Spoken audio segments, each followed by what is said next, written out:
99.7 HD3. KGSO Belle Plaine, Wichita.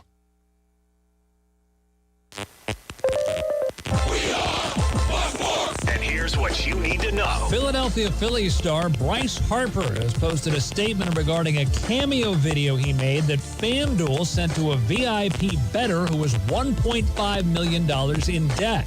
Harper said in part, quote, FanDuel put its own logo on the video and used it as a gambling promotion. I did not consent to it, and they had no right to do it, unquote.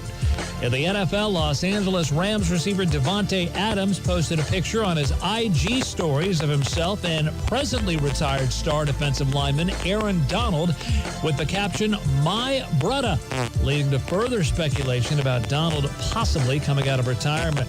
MMA fighter Conor McGregor announced on Instagram today that he will have surgery on his right knee and plans to fight again. He injured his knee during the first round of Saturday's loss to Max Holloway at UFC 329. I'm Isaac Lowenkron.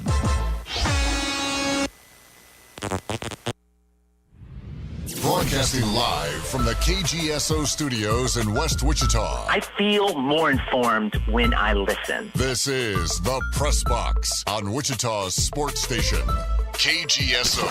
The Press Box on KGSO.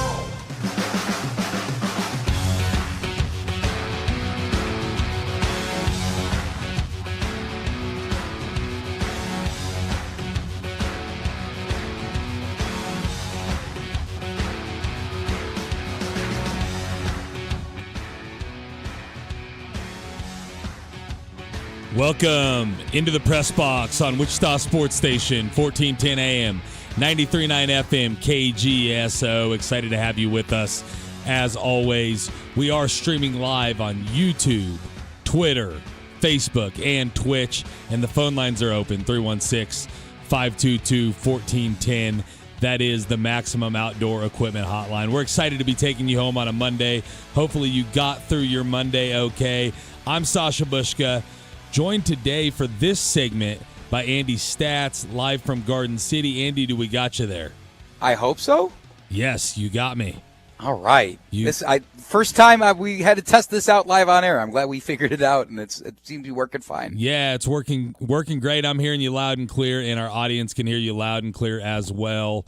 The phone number, 522-1410, saw a call coming through, just missed you there. Feel free to give us a call and join in on the show. Now, we've got a big show planned. We're going to start off here with Andy with a little Royals recap. We've also got Hannah Whetstone, Cake News reporter, planned for the next segment. We've got Jason Kinander from WIBW in hour number 2.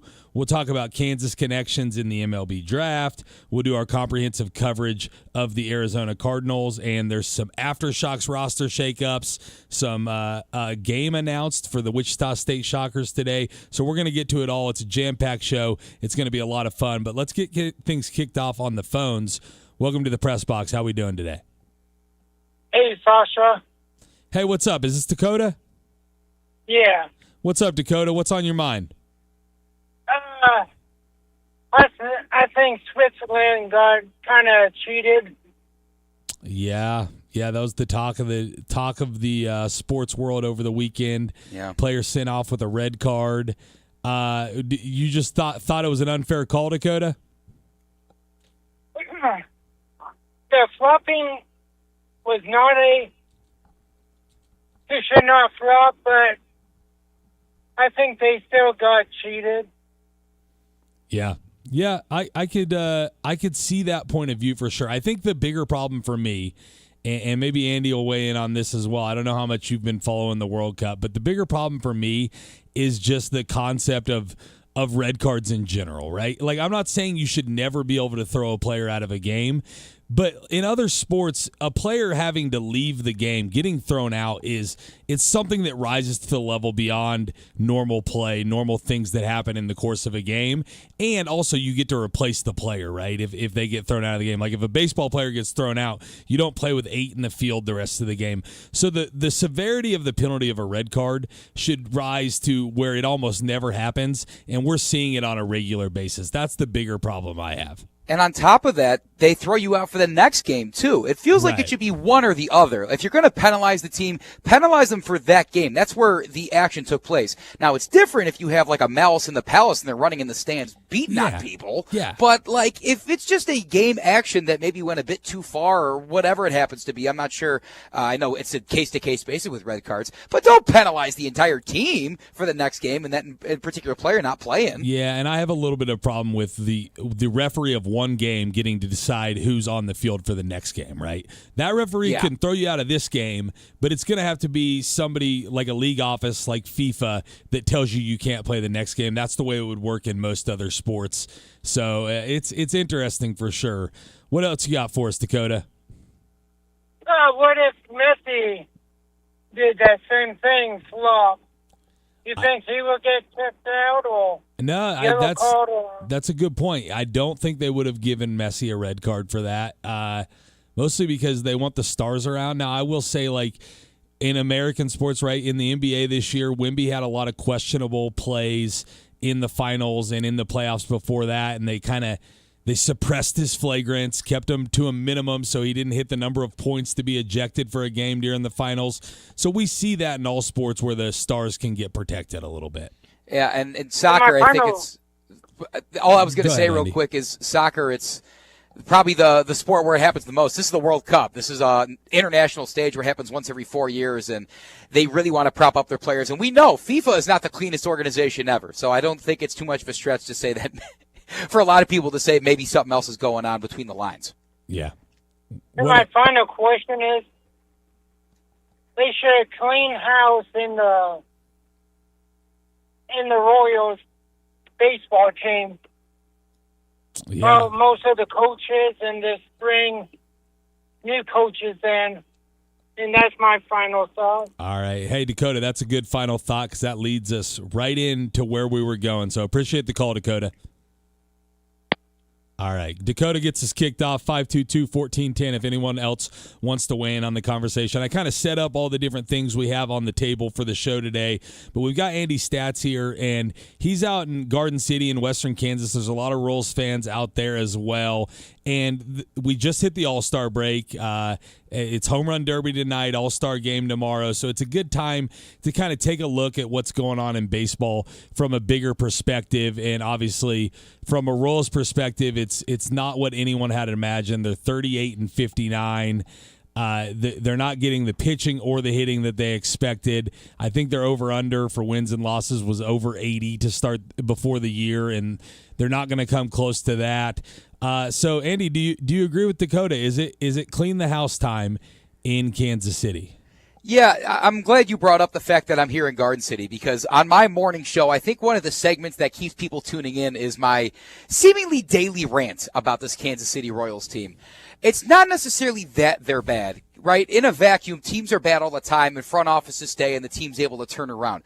But you have to factor in some of the context surrounding this team. This team made a phenomenal run to the postseason 2 years ago, and they nearly took down the Yankees. The Yankees ended up making it to the World Series, losing to the Dodgers. But the fact that the Royals made it in the first place with that young upstart team was like, wow, we have a future ahead of us. Last year, okay, ups and downs. Baseball isn't always linear. Progress kind of comes in ebbs and flows. But this year was the year that it was either them or the Tigers to take the division. And the Royals weren't even a dark horse. Some people called them that, but in reality, they were a lot of people's favorites to go ahead and take this division. And yet, they are 13 games back of a division that is led by the Chicago White Sox? Are we serious right now? I think a lot of times fans tend to overreact, especially a fan base that loves their Royals as much as they do. But I think they have a case here in this one because you can't set up this team any better, or in theory, you couldn't have put this team up better on a platter if you even tried, and yet it's a lot of the decisions from management, from the front office, that continues to put this team further down in the hole, and you just have to wonder, you know, how many years did Royals fans go between that World Series in 85 and then the two World Series appearances in the 2010s? Since then, they've had the one playoff appearance and they lost in the wild card, or the divisional series, 2 years ago, and they haven't made the playoffs any other time. I think Royals fans have more than a right to be frustrated here, Sasha. No, I agree. And I'll go to this phone call in a second. But first of all, you hit on a point there, which I think is what has fans upset. The Chicago White Sox lead this division. They're 5 games over 500. This division has been there for the taking year after year after year, and they haven't been able to seize that opportunity with some really good young talent, but they can't fill in around it. So I think that's where the frustration lies for most of the fans. With that, let's go to the phones. Welcome to the Press Box. How we doing today? Hey, Doctor, how are you, sir? What's up, Corey? Corey. I'm excited to see some fans arriving this week or next week. You know, the TBT starting on Monday, and and excited for that. And they upped it on the money and everything. Yeah, and there was some news on the rosters on TBT today as well. So yeah, the TBT, it's 1 week from today. We'll be giving out tickets throughout the week, and we're going to be broadcasting it. I'm excited for that to get going as well. I'm going to get on conversation on Kansas City Royals. Do you think they'll end up doing something, Sasha, after the season over with? I think they've got to take a long look at like how they're allocating resources, what the front office is doing. They've had some changes in the front office over the course of a few years, but they have never really turned the whole thing over. Listen, they're not a huge market team, but their payroll's 149 this year. It's 18th in the league, so they're kind of middle of the pack when it comes to payroll. Some people would like to see John Sherman spend a little bit more, but they've got to be smarter with how they spend it, I think, is the bottom line. And that comes down to the front office. Yes, sir. Thank you, sir. Yeah, and thanks, Corey. Appreciate it. Have a good one. All right. So, yeah, I mean, I'm looking that up while we're on the phone with Corey just to see where the Royals stack up. It's not like they're not spending any money, although some people would want them to go out and sign a free agent outfielder to kind of up that. And they've kind of held on to some aging talent because they thought they could contend, namely Salvador Perez. And then, I mean, I feel like I maybe I'm on an island here, but I feel like Jack Caglione and Vinny Pasquantino play the same position, right? I know that they're shoving Caglione out in the outfield and trying to make that work, but I feel like one of your best rising young stars plays the same position as one of your established veterans, and you need to be smart and do something about that, right? Use that to get resources in another area, and they just haven't been able to make the moves necessary to put a contender on the field. And you think that premonition would come to them sooner rather than later, because to start the season, I get it, you're not going to be able to sell guys high when they're hitting like this. But if you think back to that April Royals team when they were like 10-17 or something like that in that month, I think Salvador Perez, Vinny Pasquantino, even the young guys like Caglione and Carter Jensen were all like 200 hitters, OPS under 650. The entire team was just absolutely abysmal. Their average runners in scoring position, I don't know what it was. It felt like it was like 120. On top of that, it's really just been an utter failure at every position that isn't a shortstop or a one starting pitcher or a couple relievers. I mean, seriously, when this is a stat I mentioned on my show, looking at the wins above replacement. So basically, wins above average. Every single position is just about negative except for 2, shortstop and starting pitcher. And that is because of Bobby Witt Jr., that's because of Michael Walker, your 2 All-Stars. Everybody else can't even tread water to try and keep this team at least above and keep their breath going instead of their 13 games back. Yeah, and you mentioned wins above average, which I'm assuming that's a stat that like compares you to the average player at your position. The first stat you mentioned is the one that people are more likely to know about, which is WAR, wins above replacement. And it's essentially how many wins you're generating. And who knows how they calculate this stuff, but how many wins you're generating over like a AAA player at your position. And they've got guys on this roster that are negative in that, including Salvador Perez. He's negative 0.8 in WAR.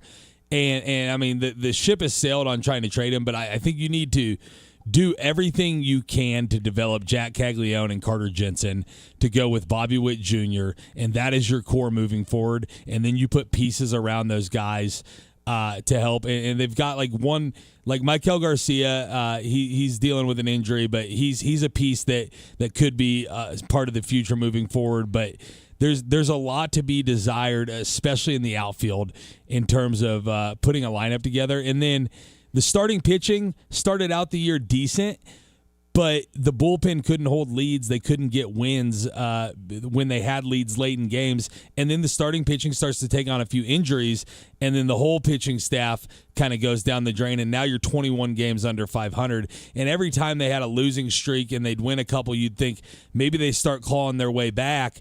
But just to get to 500 now, you got to play 21 over the rest of the year. I don't think this team even has close to that in them. They'd be lucky if they finish the season at 21 games under 500, which would mean playing 500 ball the rest of the way. Yeah, a couple things there. I'll start with one. You mentioned Carter Jensen and Jack Caglione. A lot of fans think Matt Cotrero should be out as manager on top of the front office moves because Q was not even playing those guys as regular starters, even though they're young and need to get the reps in. He was so set in the platoon lineups. And then what do you know? They become everyday starters, and they start raking. Carter Jensen's hitting so well that you bat him in the leadoff position. Jack Caglione is in the home run derby tonight. Funny how that works. The second thing, what on earth? You talk about the bullpen pitching. Lucas Erceg, is he okay? What on earth happened to this guy? I know he had to step into the closer role with Estevez getting an injury early on in the season, but this guy went from a true blue fill-in, like one of the better closers in the division, to a guy that at one point in their losing streak gave up a run in each of his 7 straight appearances. It's just abysmal what he's doing. And then so to try and save face, you mentioned how bad the outfield is. Right? A lot of the decisions that the Royals front office is making in the draft is like win now guys. They're taking a lot of guys that are coming out of college rather than high school or JUCO. It seems that they're just trying to save face and do whatever they can to get more talent up on the major league level. But unfortunately, after, who do we say? We said Bobby Witt. We said Michael Wacha. I think Michael Massey's been great. I think Michael Garcia, who's currently hurt, has been great. And I know injuries are a big part of this team. You can't tell the story of this season without injuries. But what else is this front office to do other than try and cover their own tracks and just mess it up for whoever comes on for the after them? Yeah, it's interesting. You mentioned the draft, right? It's hard to be an expert on the MLB draft, and even if you draft college players, it's going to be a year or two before you see guys most of the time. But I'm looking at a publication right here that has draft grades for every team, and generally these sites, they give you good grades, right? Because they're selling hope and they want people to read their stuff. The Royals got a C on this site, and almost everybody has an A and a B, and the Royals got a C in the draft. And I understand the propensity to want to bring in win now guys because you're trying to align with Bobby Witt Jr.'s career because he's one of the best players in baseball. And he's going to have an opt-out at some point, and he's going to be gone if you can't put a contender on the field. But at the same time, you have to look at it realistically that you might have to at some point just get pieces for Bobby Witt Jr. if it continues at this trajectory. It's an unfortunate truth. Is there any way any of us know that he's not going to be wearing Dodger blue or Yankee pinstripes in a couple years? And if that's the unfortunate fact there, you have to try and get some sort of value out of him, or else you're just going to dig yourself into a deeper hole. I don't know if that front office has seen that far out. And talking about the draft, one more thing there. A lot of the picks that the Royals made, they were picks that they needed. They drafted a couple outfielders, a couple right-handers to maybe come out of the pen, whatever it happens to be. But every single pick they made, the guy was ranked significantly worse than the draft position they got. Zion Rose, the outfielder they took at 6, was ranked 30th overall in the rankings. And it was a bit of a slap in the face because then 3 straight outfielders went off the board after Rose, who were all ranked above him. So the front office, with where they're at right now, it's interesting because they are both trying to get everybody to trust that their vision for the next couple of years is there, while also they're not very much intent on selling or trying to flip a lot of the valuable pieces they do have for any other thing. So they better pray that the consensus is wrong there and they have some sort of second half turnaround. Or I don't know, Sasha. You run out of words at some point about this team. 21 games under 500 at the break. My goodness. Yeah, it's disappointing to say the least. And I'll say the one saving grace is Bobby Witt Jr. doesn't start having his player opt-outs until after the 2030 season.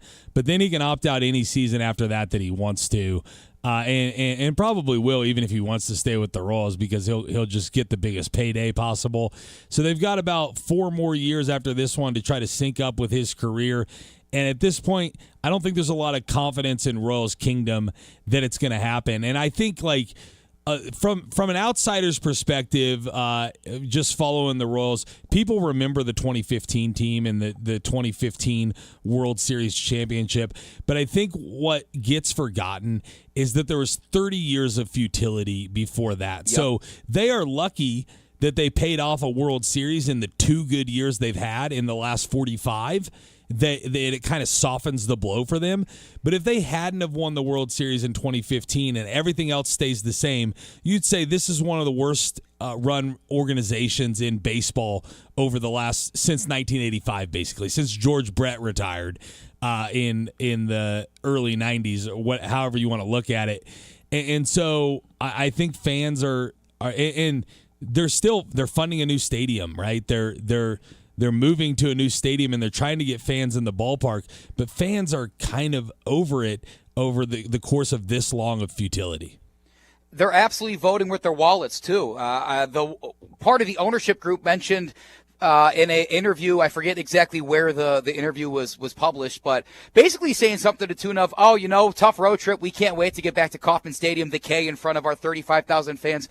13,000 fans showed up that next day, Sasha. That was the lowest total for a night game of that sort since the COVID year, essentially. Fans are voting with their wallets, and can you blame them? Like you said, all these years of futility, and finally that glimmer of hope. This team, as you mentioned, projected to be 80 wins, contend at least in an AL Central that's been much more of a bubble bath than a bloodbath this year, and there's nothing to show for it. Yeah, Bobby Witt Jr. is going to the All-Star game. Jack Caglianone's probably going to get knocked out in the first round of the Home Run Derby tonight. I don't mean to sound so negative, but after a while, I would imagine Royals fans are just plain sick of this compared to what some of the other Kansas City teams are doing. The Chiefs finally turned it around. Why can't the Royals? Yeah, listen, that's kind of a tough spot to be in, too, is to be like, I know the Chiefs' year wasn't great last year, but over the course of the last decade, to be right there in the same parking lot as the Chiefs and the things they're doing, it's hard to keep people's attention when they've got this world championship contender across the parking lot that they can just pay attention to instead,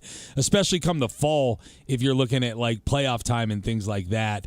While I've got you here, Andy, we're closing out the segment here, but I'll ask you, since it's All-Star weekend, are you a big All-Star game guy, kind of tune in, home run derby guy, or is it just another day on the calendar of the sports world?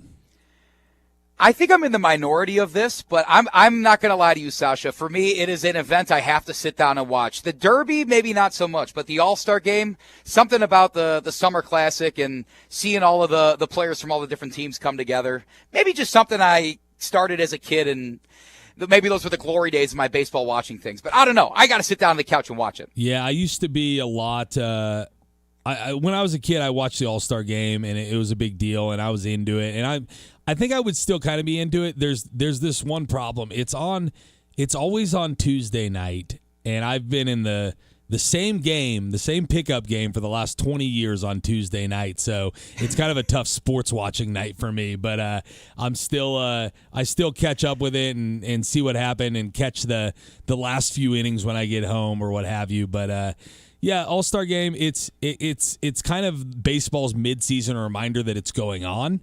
For those who aren't like dialed into it every single day, like our In the Zone guys or you out in Garden City. And we talk about it because we host a sports talk show. But a lot of people, especially this year, I think, with the World Cup going on, it's kind of baseball's reminder, like start tuning in, check the standings, see where your team's at. And then come September, we'll have some good playoff races and be off to the races for playoff baseball. But it's still produces a lot of nostalgia for those who've watched it for years. Yeah, I always flash back to the memories of like Torrey Hunter robbing the home run in that All-Star Game, or any of the other various things that have gone on throughout the years. And yeah, now it's time to start paying attention to baseball. It'll be a couple weeks before we start talking about magic numbers and clinching scenarios. Yeah, that's crazy. I don't know why, but when you said like things you remember from the All-Star Game, I think I remember Sandy Alomar Jr. hitting a home run in one. And then I remember the meatball to Cal Ripken Jr. to get an All-Star Game home run. So those are two that come to mind for me. Oh, yeah. On the other side, Hannah Whetstone from Cake News. You're listening to Wichita Sports Station, KGSO. Stay with us.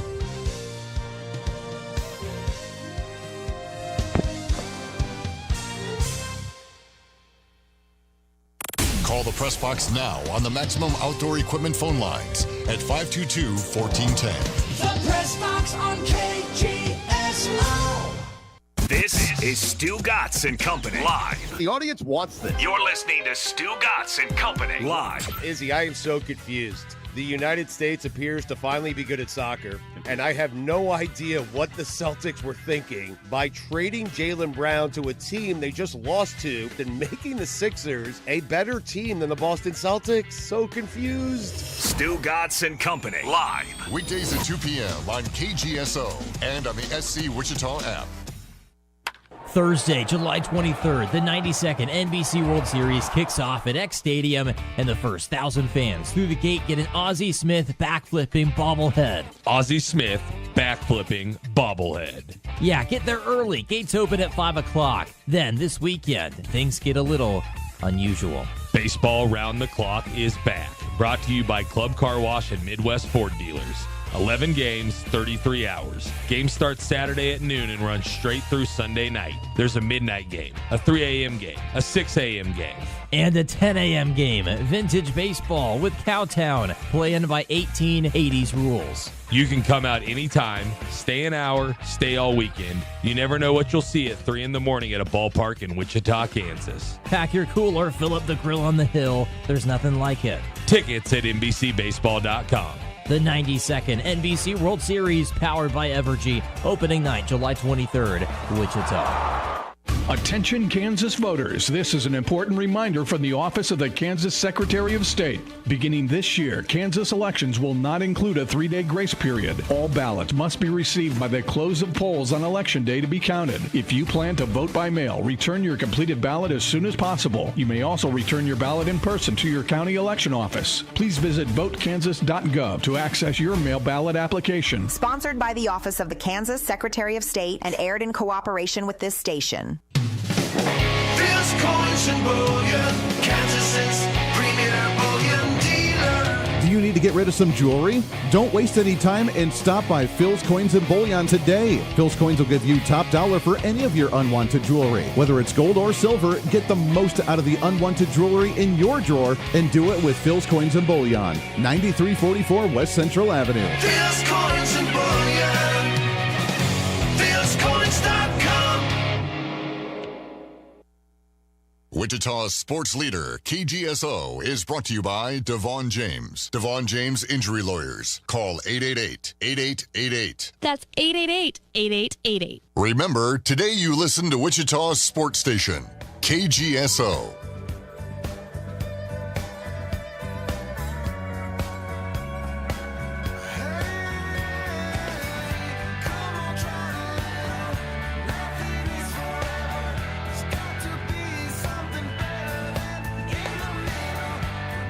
Welcome back into the press box on Wichita Sports Station, KGSO. Excited to have you with us as always. We always appreciate your calls on the Maximum Outdoor Equipment Hotline, but we will close down the phone lines for this segment because we are joined by a special guest, Hannah Whetstone from Cake News. Hannah, how are you feeling today? I am great. Excited to be here. Awesome. Hannah is a Cake News reporter that we'll start to have on a fairly regular basis. We appreciate our partnership with Cake. So you hear Michaela Day on Tuesdays. Hopefully we'll lock Hannah into a regular time and start doing this weekly with her. And we're excited to have her. Hannah, tell us a little bit for our audience that's going to get to know you over the course of time, a little bit about what brought you to Wichita and your job as a sports reporter over there at Cake News. Sure, absolutely. Well, I have been at Cake a little over a month now, which is honestly crazy. I feel like I just started. But I grew up not too far outside of Wichita in a small town called Howard, southeast of Wichita. And so I'm very familiar with the area and with local sports as well. But I graduated from Kansas State about, almost 2 months ago, back in May. And I spent 3 years while in school working for the Big 12 on ESPN, covering Big 12 conference athletics across lots of sports. So that's kind of how I got into broadcasting and what led me to want to, pursue a career in sports reporting and what led me to Cake. And yeah, it's been great. I mean, Wichita and Kansas in general is such a perfect place to be a sports fan because there's so many great things going on all of the time. We have great college athletics, great high school athletics, and then right up the road, we've got great pro teams as well. So lots of exciting things. So I read your bio prior to the show in preparation for this, and I did see that you were from Howard, Kansas, as you mentioned there. Mm-hmm. So I had to look it up. It sounds like it's a pretty small town. It is a very small town. Out in Elk County. Tell us about growing up in Howard. What was that like? Yeah.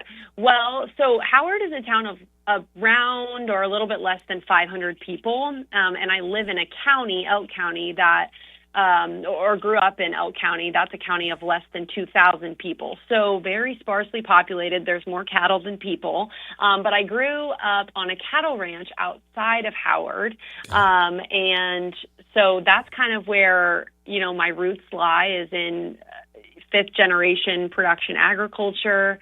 My parents are veterinarians, so grew up outside, working on the ranch, working on the farm, spending my time around lots of animals. But if we weren't working on the ranch or I wasn't participating in 4-H and FFA, I was playing sports, whether that was baseball in the front yard with my brother, or we were traveling all over on my brother's travel team or my travel basketball team. That's where I feel like I was spending most of my time. I was either working on the ranch or I was playing sports. Nice.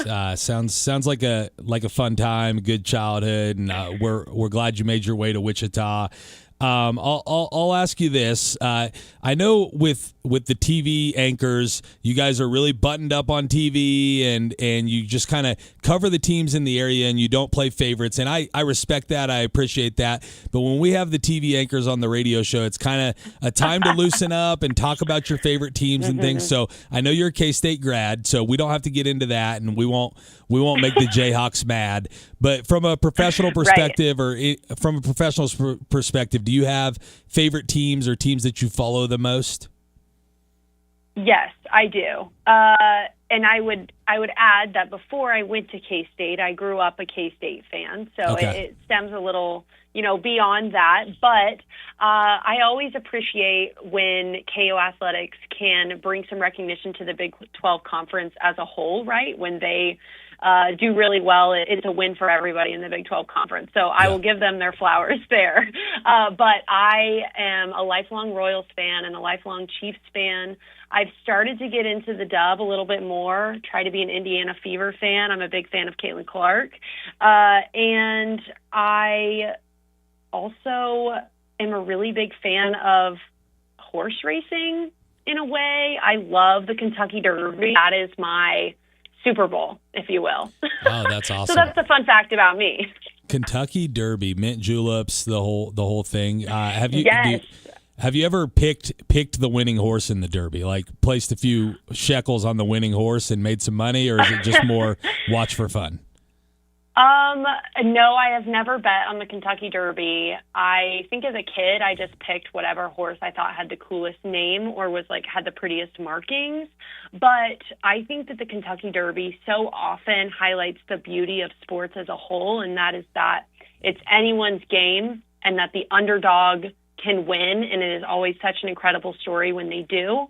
And I love that. I love that in any, aspect of sports, but gosh, I love it when it happens in the Derby or the Preakness or the Belmont because, so much time and investment goes into those horses and the jockey and the owners and the trainer, all the things. I love it. I get so into it. I think it's unique because the horses get one chance, right? They're when they're 3 years old, that's their chance. It's not like they're coming back the next year. And a lot of people don't realize that. That's right. So I think it's a lot of fun. It's unique for sure. I'm excited to have kind of a fellow Chiefs fan joining the show. I'm a lifelong Chiefs fan, and so we usually get a lot of guests that like to talk trash to me, and Jacob helps them.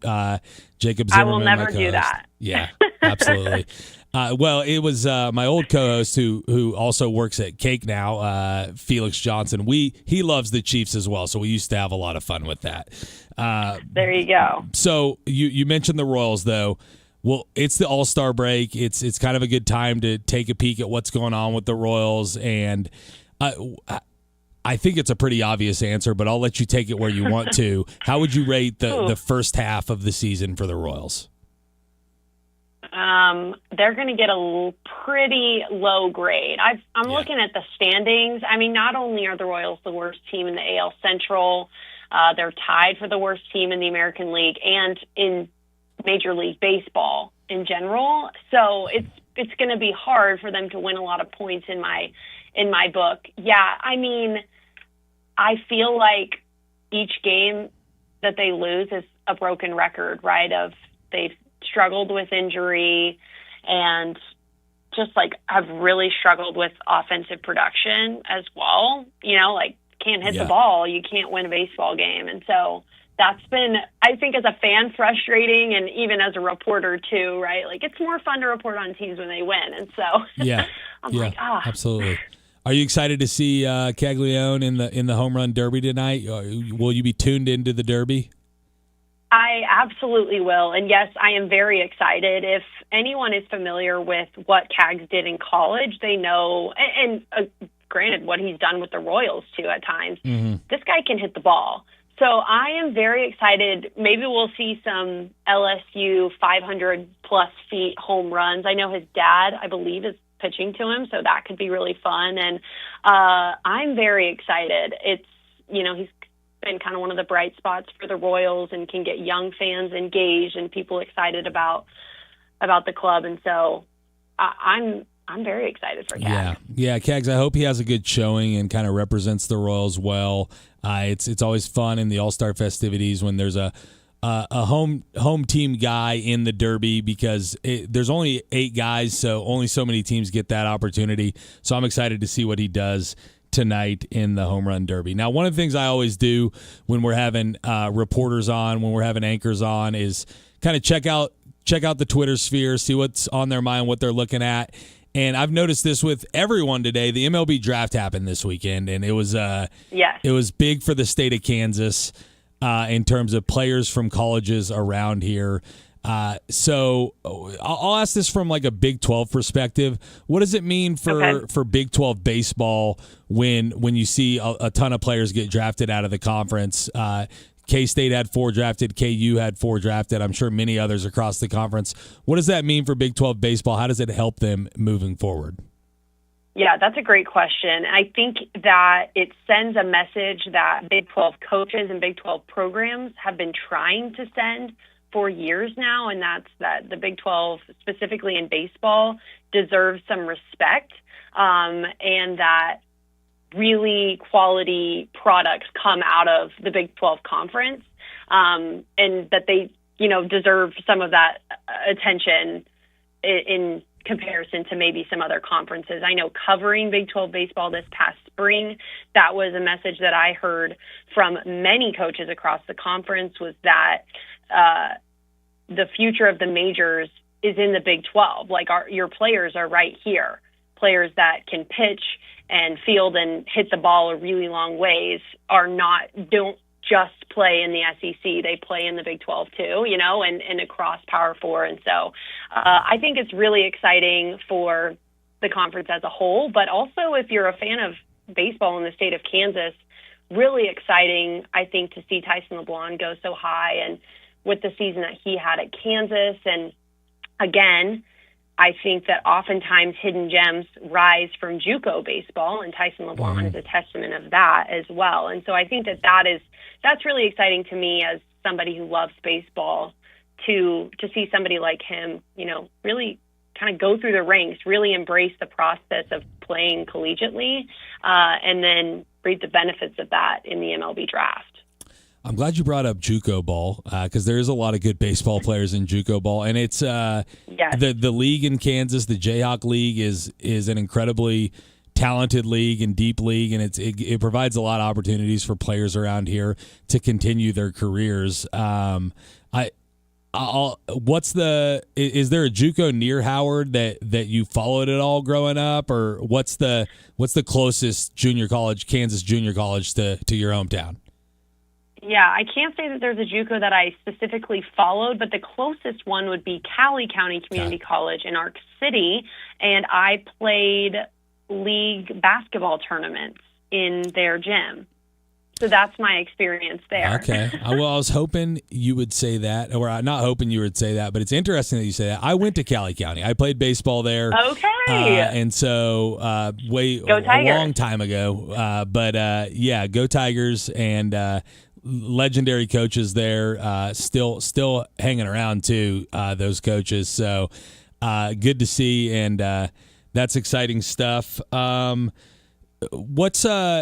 you have a little, for those who didn't follow like K-State baseball as close, these four guys who got drafted, D. Kennedy, James Guyette, Tazewell Butler, and Bear Madliak, is what can you tell us about one or any of those guys, if anything? Yeah, I have some interesting tidbits about all four of them, but starting with D. Kennedy, something that maybe a lot of people don't know about his game. He transferred from Texas to K-State, and last season he led at least the Big 12, if not Division I baseball, in strikeouts. When he does make contact, he can hit the ball really well in really long ways, but last season he really struggled to do that. And in the offseason, he got LASIK surgery, that eye surgery, and I talked to him back in May. He and I had a sit-down interview, and he told me that he felt like that surgery completely changed his game, made him a much more confident baseball player. And he was like, it's as simple as that. Like, I can actually see the baseball so much better now. And that was very evident in his hitting stats this past season. He hit the ball so much better and struck out significantly less, which created a lot of draft chatter around him because his athletic ability speaks for himself. He's super fast. He stole, I believe, 21 bases this past season, right? Was a part of the 2020 club, which very few reach. So it's all of that, but he really upped his game this season, and he will tell you it's largely due to the LASIK surgery, which I think is really interesting. Yeah. But the other person, or maybe two that I think deserve their flowers, James Guyette or Jimmy and Bear Madliak, are both guys who really stuck with Pete Hughes and understood what his program could do for them. And, James Guyette went from somebody battling for a couple of innings on the weekday to being their primary Friday night starter, and worked his way through the program. And Bear Madliak has been a team captain for several seasons for the Cats, and just a real leader. It's very evident when watching him play. That's kind of the role of the catcher anyways, but he was very good at creating relationships with his pitchers and knowing what to say and when to say it to get those guys locked in or back in games. So that was really cool to see as well. Yeah, awesome stuff. Good tidbits on all those guys. Okay, I'll finish with this. I know the TBT's 1 week away from tipping off here in Wichita, and it's a big deal around here. You've probably gathered with the Aftershocks being champs last year, but also KU and K-State alumni teams are slated to square off in this tournament as well. What do you think it means to the community to just be able to see some of their favorite players from the past compete in their home uniforms again? Yeah, I think that points to the whole concept of TBT, and everybody loves to relive, right, their glory days. Or, man, when I was in school, I remember Michael Beasley or Frank Mason, whoever. And so I think that is really exciting. And it creates this opportunity to see guys that you never saw play against each other or together when they were in school, right? All come together and play. And so I think it brings together like generations of basketball fans or people, from different eras of programs together to cheer on one team. So I think that is really exciting, and specifically with the Wichita State squad. I mean, they're back to defend the title, and they get to have the banner in the roundhouse, and the prize is up significantly this year. I mean, what's not to love? So it's very exciting. Yeah, 2 million reasons to go out there and perform, that's for sure. Hannah, we're really excited to have you in Wichita as part of the sports community over at Cake Sports. You can follow her at Whetstone Sports. That's WHETSTONE Sports on Twitter or X. And you can see her on Cake News at a bunch of their broadcasts. So, Hannah, anything you'd like to add? I don't think so. I feel like we covered it all. Just know I'm really excited for TBT next week. We covered a lot of ground. Maybe we'll see you down at TBT, and excited for that to get underway as well. On the other side, I'll go over some roster additions for the TBT. You listen to Wichita Sports Station, KGSO. Stay with us. This segment of the Press Box is brought to you by Wichita Clear Bra, the ultimate car care and protection. Online at wichitaclearbra.com. The Press Box on KGSO. Want to hear more of KGSO? Don't forget to download our app today. Fill out weekly surveys, register to win great prizes, listen live, message our shows, and so much more. Plus, get reminders of special programming and games you don't want to miss. Just find SC Wichita in your app store and make KGSO your new favorite app. It's Wichita Sports Talk, right on your phone. Download the SC Wichita app today with Wichita Sports Station, KGSO. Get in the zone, AutoZone. The sounds of summer. They're great until they're not. Luckily, AutoZone has free battery testing and charging Let me check that for you. to help make a rough moment smooth. Don't miss the Celebrate Free event at AutoZone. Free products with select deals until July 27th. And free services every day. Restrictions apply. Get in the zone, AutoZone. For over 55 years and 2 generations, the Southwestern Remodeling Professionals have been providing homeowners in the Wichita area with a truly unique luxury remodeling experience. From the initial consultation through project design and production, our team provides concierge-style service with a true focus on the best quality products and professional installation. Are you ready to experience something truly different? Give us a call today at 263-1239 or visit southwesternremodeling.com.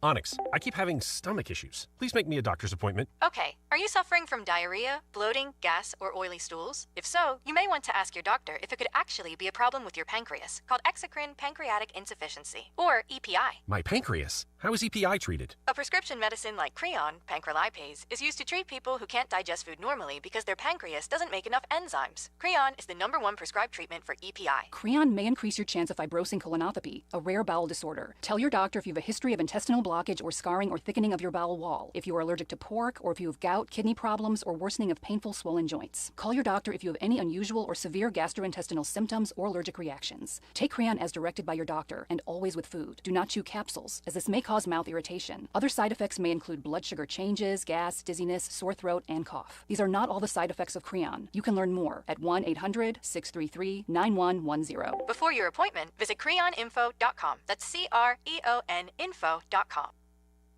Wichita owned, Wichita proud. This is KGSO.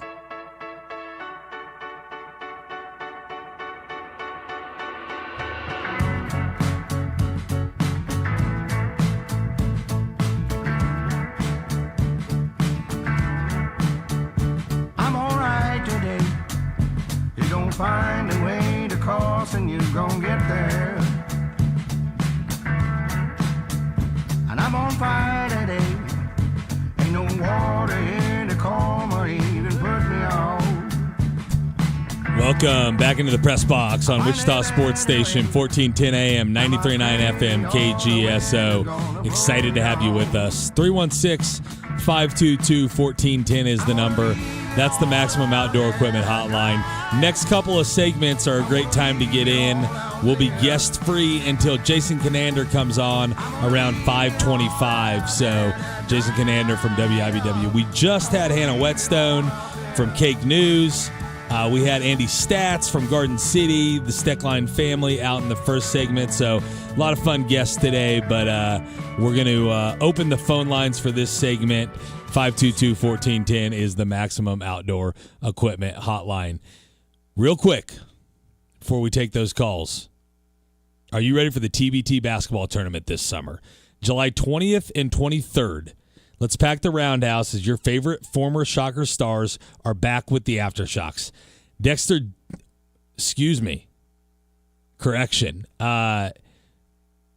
Corey Washington joins this year's team as of today, and the grand prize has doubled to $2 million.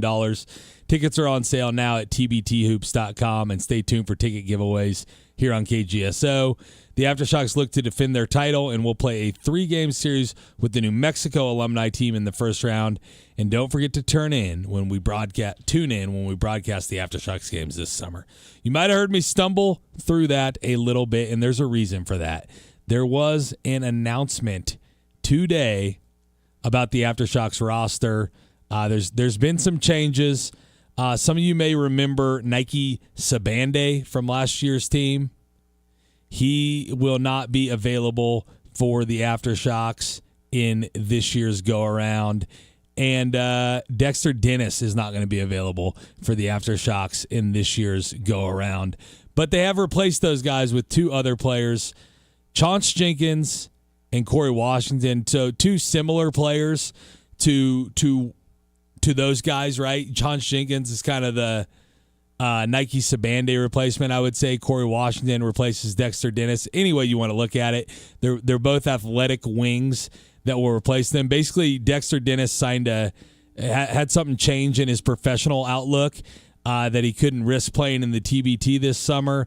And Sabande had a minor injury overseas, and this is really his only break of the summer to get healed up before the professional season starts up again. So those 2 will be out. Now, you might remember Chauncey Jenkins. He played here for a couple of years, but didn't really get a whole lot of playing time under Isaac Brown, but really blossomed in his career after leaving WSU. He was with Isaac Brown from 2020 to 2022. He appeared in 24 games, but very athletic player. And then he went to Old Dominion. He averaged 13.5 points at Old Dominion. The very next season after he left WSU, he went up to 15.9 points the following year. And then at Seton Hall in the Big East, in his last year in the 2024-25 season, he averaged 11.4 points, 3.9 rebounds, and 1.7 assists. So we'll get to see Chauncey Jenkins in an Aftershocks uniform. And then Corey Washington played last season at SMU. You remember he was a stalwart for the Shockers in the 24-25 season. He averaged 13.7 points and 7.5 rebounds. Energy and rebounding, obviously, was the name of his game, was his calling card. Last year at SMU, he averaged 11.4 points and 4.9 rebounds as a full-time starter in the ACC. So 2 kind of younger players that have been in college basketball more recently, maybe add some athleticism to the squad. But Nike Sabande was very athletic. Dexter Dennis is very athletic. So we'll go a little bit younger and replace those guys in the TBT for the Aftershocks. Another piece of news coming out of Wichita State. We know that the Aftershocks are playing the New Mexico alumni team. Well, guess what? The real Shocks, I guess you could call them this time of year to differentiate, are also going to play the Mountain West Power New Mexico team next season. They set up a home and home for the next 2 seasons.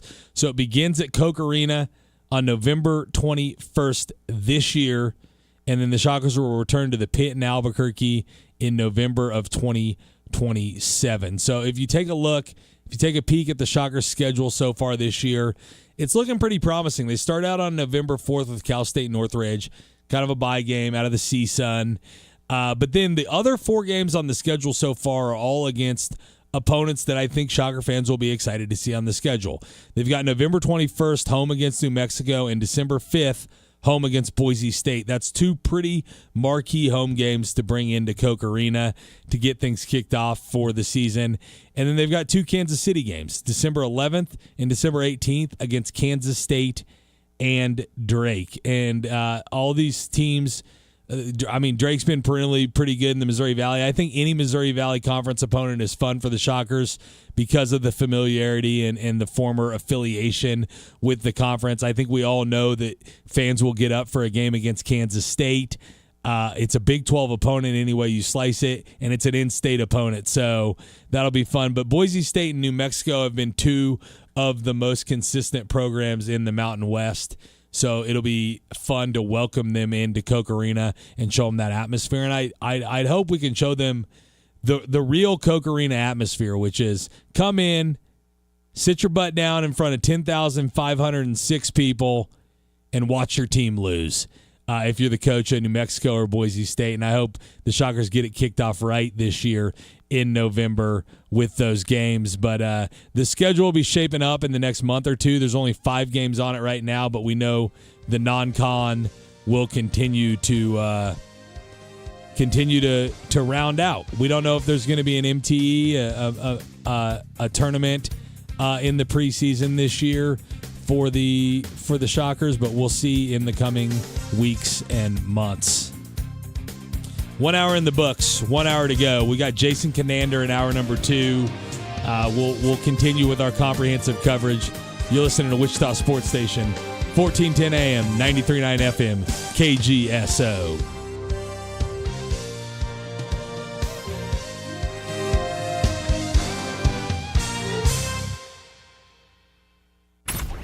This is The Herd. You got to be consistent. With Colin Cowherd. Mic check. All right, this is interesting. Draymond Green of the Warriors has declined his roughly $28 million option to become a free agent. Again, doesn't mean he's leaving. What he is doing is signaling to you and I, LeBron and AD may be Warriors. I like this move. This is The Herd. Weekdays at 11 a.m. right here on KGSO and on the SC Wichita app. America is turning 250, and we're celebrating all month long at Midwest Kia. Join us for our Stars, Stripes, and Savings Sales event, where we're honoring America's 250th birthday with incredible savings throughout July. Celebrate extra savings on every new Kia that's built right here in America, including the award-winning Sportage, Sorento, Telluride, hybrid models, and the electrified EV6 and EV9 models. And no birthday party is complete without a present. This July, purchase any new or pre-owned vehicle and get a $250 gas gift card. It's our way of helping you enjoy the summer road ahead.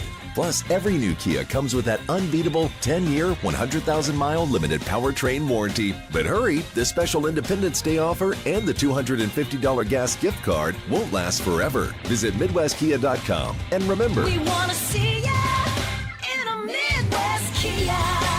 See dealer for details. Offer ends July 31st. Warranty is a limited powertrain warranty. This is The Herd. You got to be consistent. With Colin Cowherd. Mic check. Everybody has a boss. Even Elon Musk. It's called the IRS.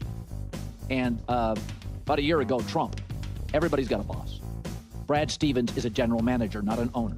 The Celtics are owned by an investment group that does not also own TD Garden. So they're not swimming in cash. It's not very profitable. Trading Supermax players in 2026, bro, it's hard. Cost control is everything. It's not stacking rosters. It's not the 80 Lakers. Think about this. The Milwaukee Bucks were offered Jaylen Brown, All-NBA, 2 first-round picks. The Milwaukee Bucks said, nah, we'll take Tyler Hero, rotational players, and more picks. The hell? That's the new NBA. This is The Herd with Colin Cowherd. Wow. Weekdays at 11 a.m. right here on KGSO and on the SC Wichita app. 11-year-old Mehdi lives in Ethiopia in extreme poverty.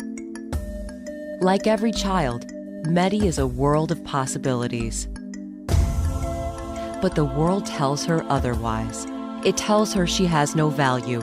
It tells her she has no voice. It tells her she has no future. It doesn't have to be this way. Child Fund works in 25 countries to ensure that millions of children like Mehdi grow up healthy, educated, self-sufficient, and safe. Our programs help children fulfill their potential, no matter where they were born. Through Child Fund, children like Mehdi know their value, raise their voices, build a future. The right thing to do for Mehdi? Help change the world around her. Help her realize all her possibilities. Child Fund International. Learn more at childfund.org. This is The Herd. You got to be consistent. With Colin Cowherd. Mic check. Trading Supermax players, bro, it's hard. Cost control is everything. The Milwaukee Bucks were offered Jaylen Brown, All-NBA, 2 first-round picks. The Milwaukee Bucks said, nah, we'll take Tyler Hero, rotational players, and more picks. That's the new NBA. This is The Herd. Weekdays at 11 a.m. right here on KGSO and on the SC Wichita. This is Wichita's sports station, K230BY, 93.9 FM, 1410 AM, and 99.7 HD3. KGSO Belle Plaine, Wichita. Broadcasting live from the KGSO studios in West Wichita. I feel more informed when I listen. This is The Press Box on Wichita's sports station, KGSO. The Press Box on KGSO.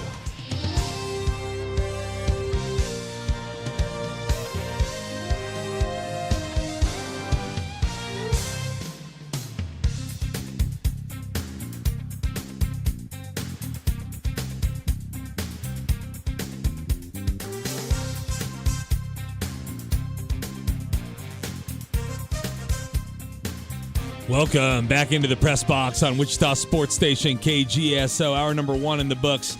Hour number 2 straight ahead. Excited to have you with us, taking you home on a Monday. Hope you don't have a case of the Mondays. If you do, maybe I can help alleviate your pain. Give me a call, 316-522-1410. That is the Maximum Outdoor Equipment hotline. Hour number 1, we did a little Royals recap with the All-Star break coming up, or actually upon us with the Home Run Derby tonight. We talked to Hannah Whetstone and introduced the audience to her. She'll be joining us Mondays around 4:25 on a regular basis coming up now. We talked a little bit with her about Kansas connections in the MLB draft. One, I mentioned all of the Wichita State, K-State, and KU players that were drafted. One that I would be remiss to not mention, I believe there's a Goddard Eisenhower player drafted, Tyner Horn, and then also a Bishop Carroll player who just spent last season at West Virginia, drafted in Paul Schoenfeld. So a couple of high school connections that got drafted off their college teams in this year's draft as well. So exciting stuff for the state of Kansas to have that many players lighting up the draft boards in the MLB draft. The MLB draft is one of those things that goes a little bit less noticed, obviously way less noticed than the NFL or NBA draft, but it's still building for the future of these teams. It's going to be a couple years down the line as they get through the minor leagues. We got comprehensive coverage this hour. We got Jason Kinander next segment, and we'll continue to keep you updated after the Jason Kinander stuff on any news on the aftershocks. I announced those roster changes at the end of the first hour, and that's kind of big news. We're excited. A week from today, we'll be broadcasting those games. All right. So this is kind of our opportunity, our NFL segment, and I'm going to get to the Arizona Cardinals. We're 3/4 of the way through our comprehensive coverage. We've covered every division except for the Wests, and that's the NFC and AFC West. So we've got Arizona Cardinals were last place in the NFC West. That's right, last, not fourth. This is not a participation trophy situation. They were last, not fourth, and we're going to get to them as we go. But I have something interesting in front of me, and it's something we've talked about a little bit on the show, NFL related, but not Arizona Cardinals related, and that's the NFL Top 100. And they've gotten to number 69 so far. They've gotten through number 69 of the NFL Top 100. They're releasing a couple every single day, and it was a doozy today because they announced number 70 and number 69. And number 70, he dropped 40 spots. Xavier McKinney for the Green Bay Packers.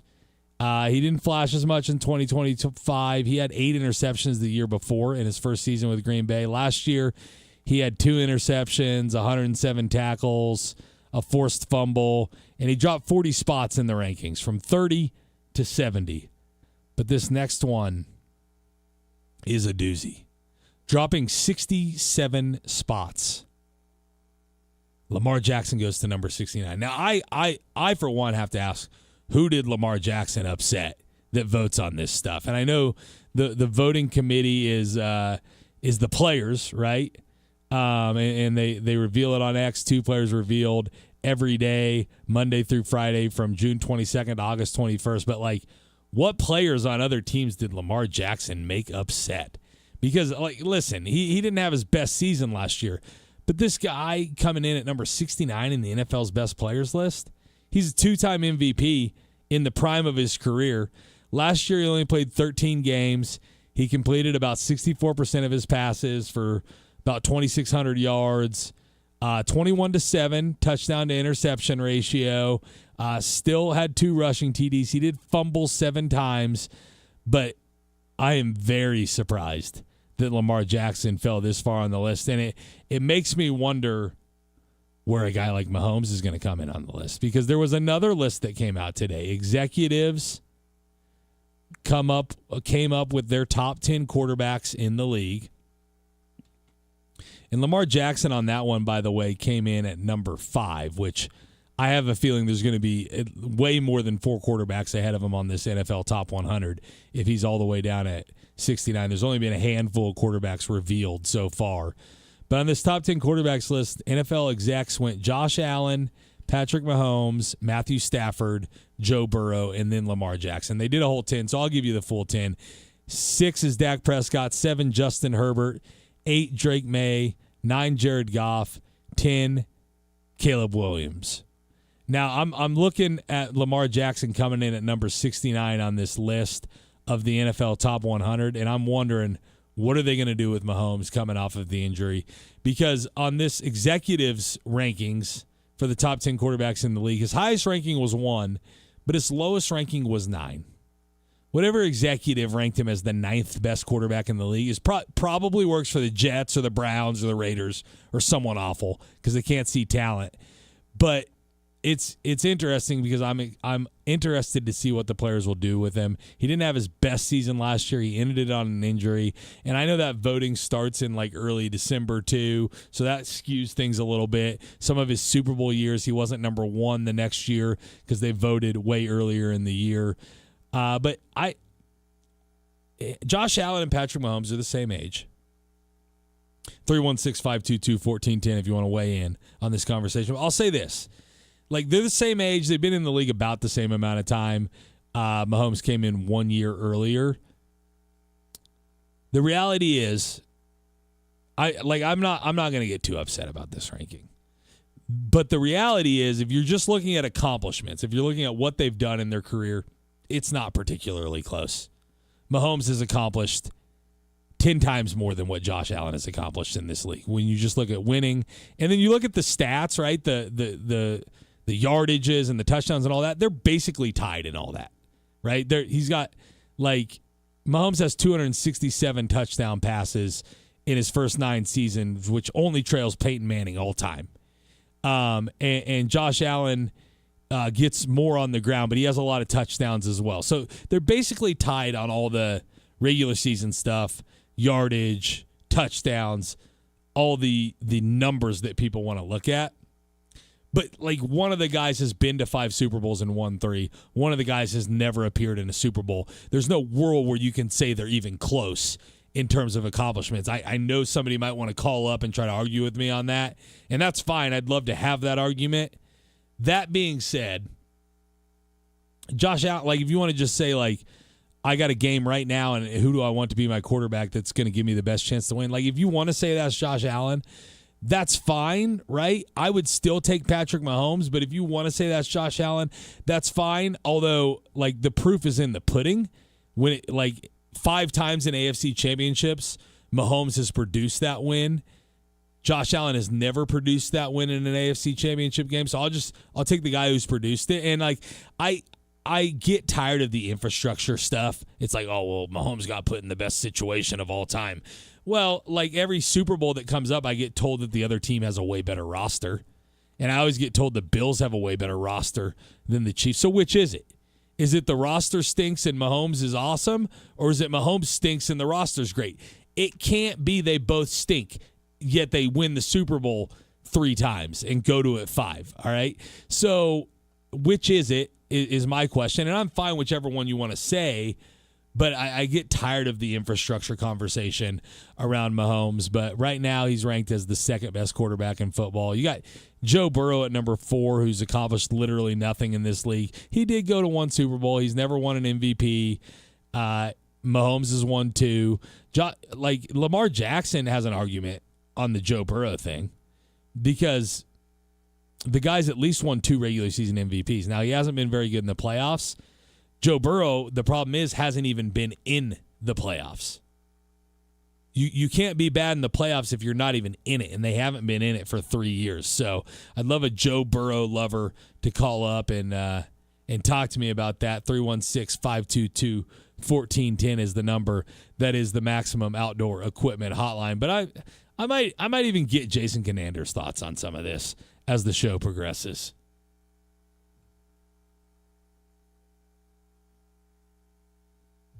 That being said, we got to talk about the Arizona Cardinals a little bit.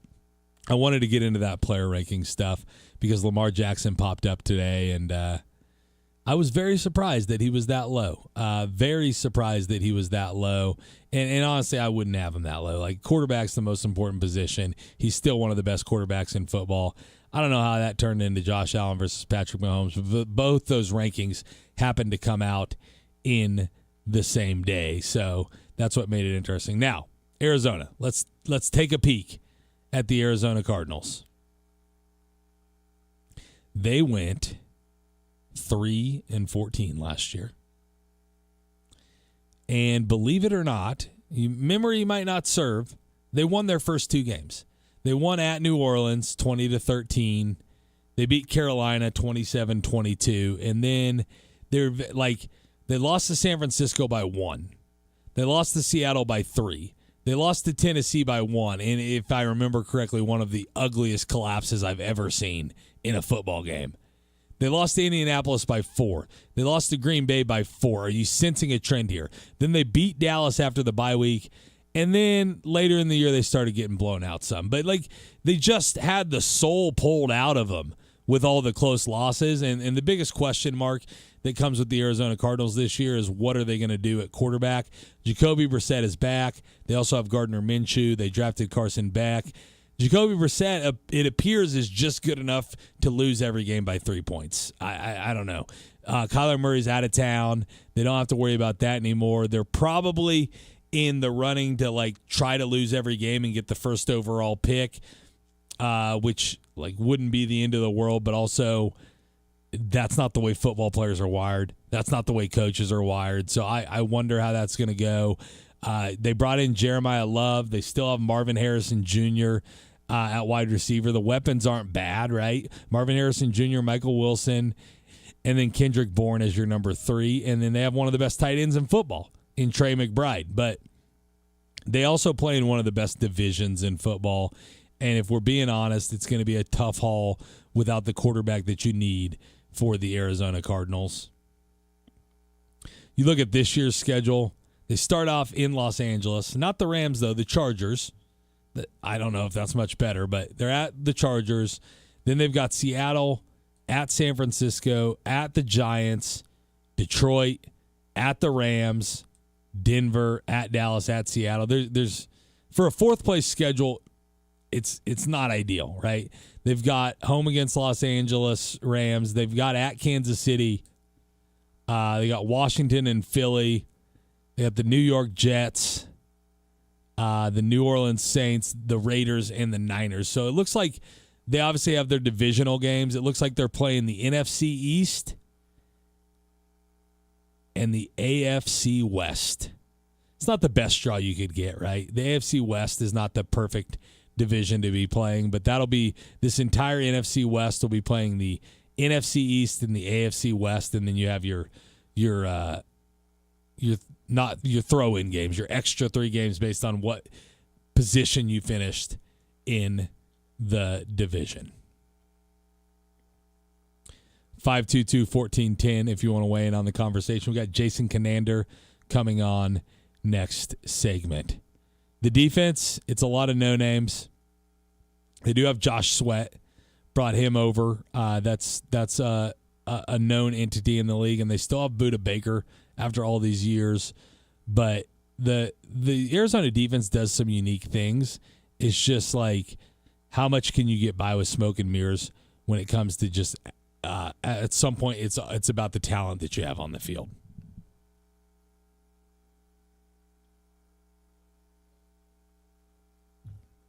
I do wonder if Jeremiah Love will win Offensive Rookie of the Year. There's a lot of good candidates, and he's going to have a lot of opportunities, but the Arizona running game will be interesting, right? They're not going to drop back and pass the ball a lot. Jeremiah Love will get his opportunities. He's the current favorite to win Rookie of the Year, followed very closely by Fernando Mendoza. Then it goes Carnell Tate, wide receiver in Tennessee, Jordan Tyson, the new wide receiver down in New Orleans, Jadarian Price, Mekhi Lemon. So there's some options there, but Jeremiah Love is your favorite to win Rookie of the Year, and I think he has a chance to make some noise in Arizona on that depth chart. They also brought in Tyler Algier in the offseason. He's leaving Atlanta, and they still have James Conner and Trey Benson. So it's kind of a crowded backfield. It'll be interesting if they move one of those guys before the season. But I'm excited to see what Jeremiah Love can do on the field because there was a lot of talk about him in the offseason.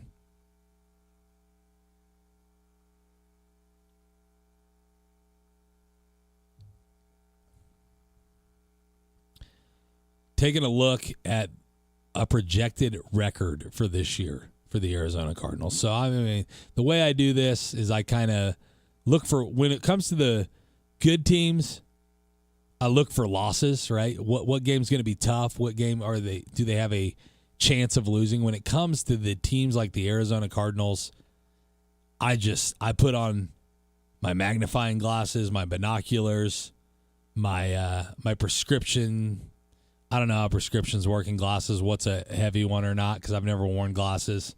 I've got eagle eyes. But I put on the best binoculars I can, and I look for wins. And I don't think it's going to happen at the Chargers.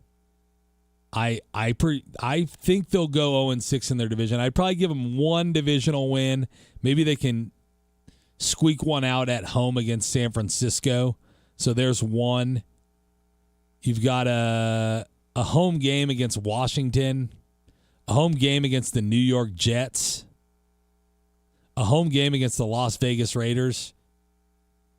So, I mean, and you might get some surprises there. So I'll give them those 3 plus one divisional win. I got them going 4-13. And that's generous, especially if they stop trying to win at the end of the year. But I got the Arizona Cardinals going 4-13, one better than last year. So I guess they can be happy that I gave them that, but it'll be interesting if they can even get to 4. The over/under, I think the last I saw in Vegas is 4.5 for the Arizona Cardinals, and it's 4.5. It's juiced towards the under, right? You can get it's minus 150 on the under. It's plus 165 on the over at some sports books. So they're expecting them to win 4 or less. I'd go with that under, but listen, I'm not. And when it comes to betting teams to win 4 or less games, like that's not a habit I'm going to get myself into. But they're definitely not going to win their division. Their odds to win the division are in the thousands. And they couldn't make them high enough to make me bet them. I can tell you that right now. They're at plus 7,500. I think that's the worst I've seen. You got the Rams at even money, plus 100. Then the Seahawks plus 200. The Niners plus 300. And then it jumps to the Cardinals. $100 bet wins you $7,500 if you want to get crazy, if you want to burn $100. But a $1 bet would win you $750. I don't know. Some books have them at plus 10,000. The Arizona Cardinals will not be competitive in the NFC West this year. I'm kind of sad we've already talked about them as much as we have, but that's what we do. We give you comprehensive coverage of all 32 NFL teams, and we don't know who the fans are of what teams out there. I'll give you an X factor on the Cardinals roster. I'm going to go Michael Wilson, kind of their number 2 receiver after Marvin Harrison Jr. If he can take some of the pressure off of Marvin Harrison Jr., that gives him a chance to have a big year. I think they're hoping that Marvin Harrison Jr. breaks out of his shell. In 2025, he had some injuries, but he only caught 41 balls for 608 yards and 4 TDs in his second season, which you would think could be is a lot of times a breakout year for a wide receiver. In his rookie season, he had 62 catches for 885 yards and 8 touchdowns. So it wasn't as bad as people made it out to be, but he played all 17 games that year. He only played 12 last year. Is there a third season breakout in store for Marvin Harrison Jr.? Is the quarterback situation good enough to have a third season breakout? It'll be interesting to see what happens with Marvin Harrison Jr. If you're a fantasy owner, if you're a fantasy manager, are you taking Marvin Harrison Jr.? What round would you take him in? I have to think. I haven't looked at anything fantasy-wise yet, but I'd have to think he's like a 4th, 5th, 6th round type pick in fantasy drafts right now. If you can get him there, maybe you roll the dice. But him and Jeremiah Love and Trey McBride will be the 3 interesting fantasy assets, as they say, on this Cardinals team. Really, for a team that's not going to contend, that's a lot of fantasy assets. And the reality is they're going to be chasing. They're going to be behind, and the garbage can points count just the same as the competitive game points. So maybe get you a piece of the Arizona Cardinals in fantasy this year. I can't tell you what to do, but it might be interesting to get some Cardinals in the 2026 fantasy draft. Jeremiah Love's like a consensus top 15 running back. Trey McBride's considered tight end 1. Jacoby Brissett, you better be in a 2-quarterback league if you're going to take him. Marvin Harrison Jr. and Michael Wilson Jr. are mid to low wide receiver 3 options. If you're in a 3 wide receiver league or use them as a flex, they're projecting, and this is accurate, right? The Cardinals just aren't going to pass the ball a ton. It's going to be hard to support 2 wide receivers. What you have to hope is that one or the other of them emerges as kind of the main threat, and then one of them will be fantasy relevant. I don't see the Cardinals having 2 guys super fantasy relevant on the year. And we don't talk a ton about fantasy on this show on a day-to-day basis, but maybe as the season gets closer, we'll give you some tidbits. We'll talk about that good stuff. Arizona Cardinals 4-13. Book it. I guess you could take the juice on the under and bet that. I wouldn't if I were you, though. On the other side of the break, we've got Jason Kinander from WIBW in Topeka. Excited to talk to Jason. He's been traveling the world and he's back. Ready to talk to us, talk to me. I feel like us at this point. That and more on the other side. You listen to Wichita Sports Station, KGSO. Stay with us.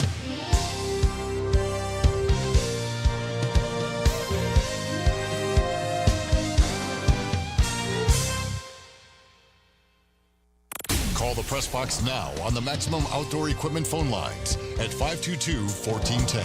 The Press Box on KGSO.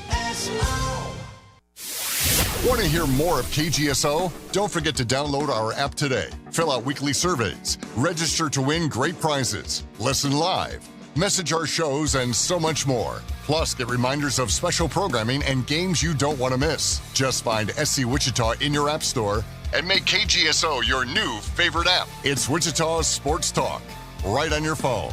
Download the SC Wichita app today with Wichita's sports station, KGSO. Come check out the defending champion Aftershocks at Charles Koch Arena starting July 20th in the new look TBT. The Wichita State alums will be hosting the New Mexico alumni team as part of a best of 3 series on the road to TBT's now $2 million prize. Dexter Dennis joins this year's roster of Shocker legends playing July 20th and 23rd. For tickets, go to tbthoops.com, the Wichita State box office, or listen for giveaways here on this station. And stay tuned for the radio call The Aftershocks here on KGSO.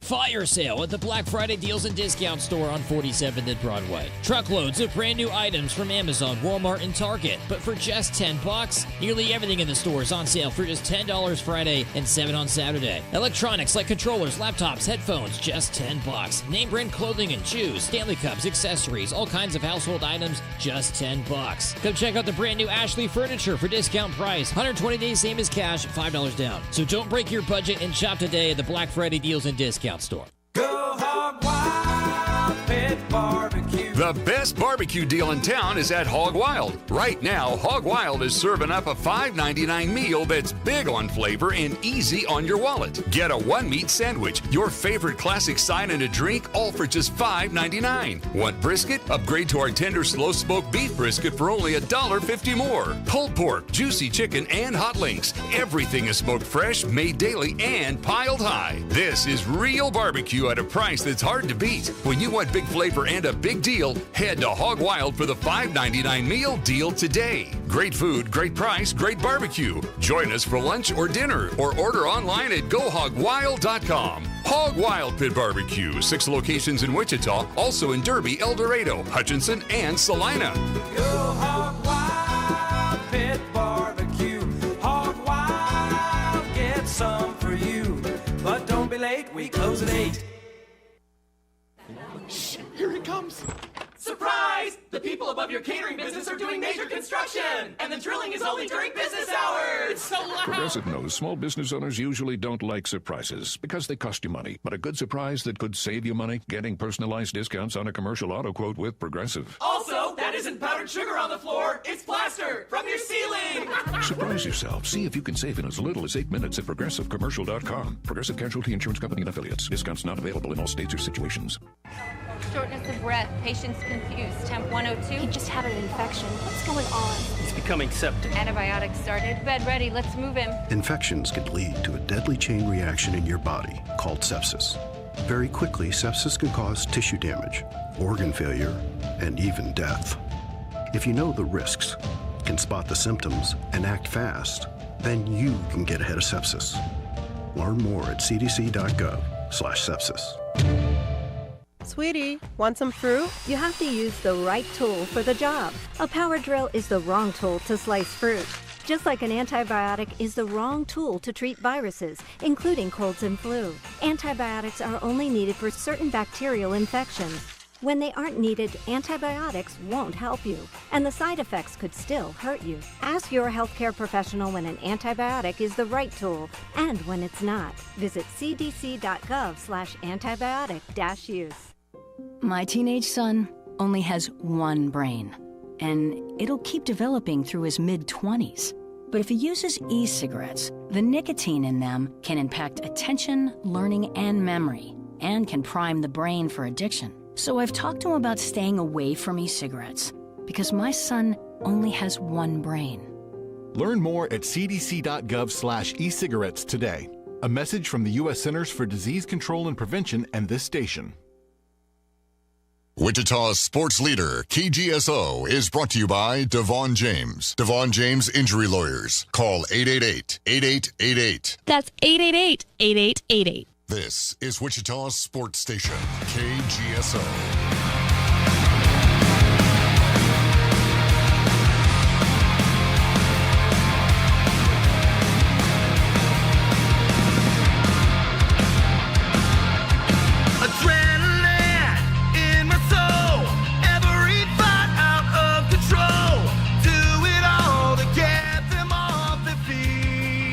Welcome back into the press box on Wichita Sports Station, KGSO. Excited to have you with us, as always, taking you home on a Monday.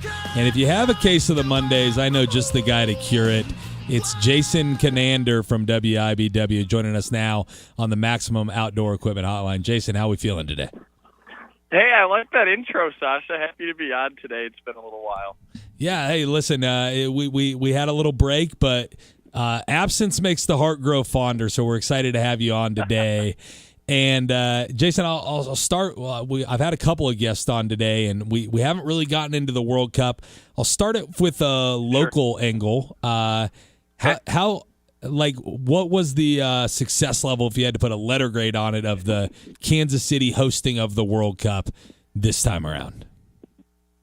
Yeah, in Kansas City, it has to be an A or an A+. I mean, the local love this entire month, really month plus, has been just so cool to witness. Everybody has just seemed to be fully bought into this World Cup, whether, Kansas City was already a very well-established soccer city, but the sheer volume of people who have kind of seemed to pick up soccer for the first time and really embraced it over the course of the last 6 or so weeks has been super cool. And then on the flip side, all the people coming to visit Kansas City and the surrounding areas for the first time from across the country and especially out of the country has been super cool. Everybody we talked to when we had boots on the ground at several of the games, everybody we talked to had wonderful things to say. Saturday was super cool because the Argentinian fans got to come back to where their World Cup journey started last month, and so they were super appreciative of Kansas City and really of the entire World Cup, and the same sentiment was shared by the Swiss fans. So it was a smashing success in Kansas City. Super cool to get to experience it in person. And I hope it comes back to the U.S. in less than the 34 years that it took to bring it back. Yeah, and I can only imagine the energy in town there. I did not make it up to Kansas City over the course of the World Cup hosting, but I have some friends who live there, so I'm excited to hear what it was like in the city for all of that. But Arrowhead, I'm not surprised, did a great job. And Argentina advances to the semifinals, which will bring me kind of to the next question. And it's not probably what you think. It's not about the red card controversy. It's more about Argentina advances, England's in the semifinals, Spain and France. It's the top 4 teams in the FIFA World Rankings. Is that a good thing for the World Cup that all the top 4 teams make it all the way to the semifinals? Oh, absolutely. I mean, as good as parity is for sports, when you have the 4 heavy hitters in the tournament, as the 4 remaining teams, it's objectively a good thing. And so these 2 semifinals, tomorrow and Wednesday, so much fun to watch, so highly anticipated. I mean, that England-Argentina matchup is a rematch of arguably the most famous soccer match of all time between Diego Maradona's Argentina and England in the Estadio Azteca in the 80s. And so to have a rematch of that in America with Lionel Messi is super, super cool. And then the match tomorrow between France and Spain, the 2 top teams in Europe, should be fantastic. I mean, Kylian Mbappe has been playing at such a high level this entire summer, and it seems like Lamine Yamal on the Spain side is still waiting for his breakout moment, so maybe it'll happen tomorrow. But these 2 matchups are everything you could possibly ask for, and to answer your question, it's a great thing for soccer, for the World Cup, for everybody involved, that these are the 4 teams remaining. Yeah, I saw an interesting article on The Athletic. Basically, it's not something they'd done in the past, but since they expanded, they kind of set it up where each of the top 4 teams had a different quarter of the draw, provided that they won their group. They had to win their group for that to happen because it was all set up based on what place you get in your group is where you go into the bracket. Sure. That's fair, right? Like other sports do it that way, where you're trying to get the best teams to not have to face each other as early as possible. Since they hadn't done that in the past in the World Cup, do you think you're fine with that, aren't you? Oh, yeah, absolutely. I think that any way that you can incentivize teams to try their hardest in as many games as possible is good. And so if you are further rewarding a good group stage performance, further incentivizing teams to try as possible for the full 90 minutes and change for each of those 3 group stage games, regardless of the clinching scenarios. It's really good for soccer. And so it has helped produce one of the absolute most entertaining World Cups of all time. And, I don't think that at the end of this World Cup, anybody's going to complain about how exhilarating it was or how gripping it was. I think that, every rule change, every formatting change has helped produce a really fun tournament this summer. Yeah. Bear with me here. I probably would have already told you this idea, but we haven't had you on for a couple of weeks. So I think for the setting up the knockout round, like you mentioned, making the group stage games more important towards the end.